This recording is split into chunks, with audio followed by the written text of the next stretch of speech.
We're looking at a common card today from 1994-95 Jam Session. This is number 119, Kevin Edwards. But this card is interesting because I believe this is the exact season that it became what we call a common card. Price guides often distinguish between common cards and minor stars, especially during the 90s, before the sets became more selective and compact, For example, in this set, this Jam Session from 94-95, Tony Kukoc, Rick Smits, those are minor stars, at least in the price guide I was browsing.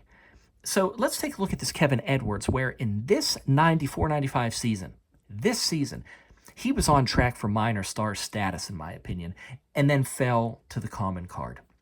We'll also talk a little bit about the type of card here, the tall boy, and 1994-95 Fleer Jam Session in general. So let's take a look at the stats. We got to take a look at the stats. We're going to see some momentum building here. 93-94, that last season you see, that was his first season with New Jersey. And observe the career high in points, 1,144, significantly higher than anything that came before. And he remained near his career highs in rebounds, assists, steals. Those are strong numbers. There's a lot of strength there. And then look at that scoring average. This is definitely trending in the right direction. 14 points a game there. Maybe he could have approached 20 towards the end of his career. Good trend that we're seeing. Also of note, he started in every game of the season, all 82 games.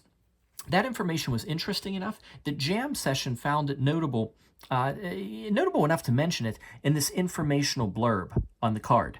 Edwards and Kenny Anderson were the only backcourt tandem in the NBA to start every game last year. Every one of them. But unfortunately, this was his peak. 93-94 was his best year in the NBA. The next season, he would only play 14 games. He would never play more than 46 games in a season again. His points this season, 94-95, 196. 196. He never go above 400 for the rest of his career. What was the problem? Well, the problem was a partially torn Achilles tendon. It was a game against the Phoenix Suns. That's a difficult situation to recover from. So, yeah, it's a common card. But to me, there's a lot of history here. There's still a lot of history. I appreciate the card. We see the momentum and promise going into this season.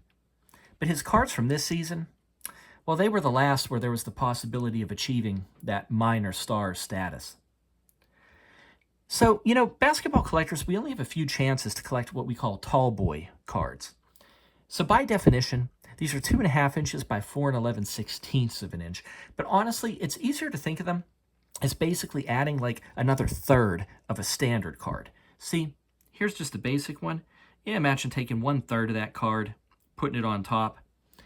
So it's actually more like 35%, but a third, it's easy to think of it as a third. That's a tall boy. Standard card plus a third.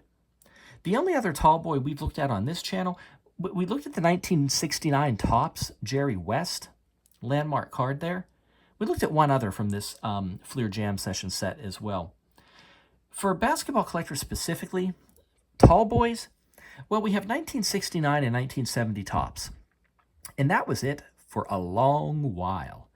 But in the mid-90s, collectors had the chance to collect tall boys again with these Fleer Jam Session cards. So, yeah, brief discussion, but I hope you enjoyed. It's a common card, but one that I feel still captures a moment in basketball history. So if you don't mind, subscribe and collect with us at Cataloged Clutter.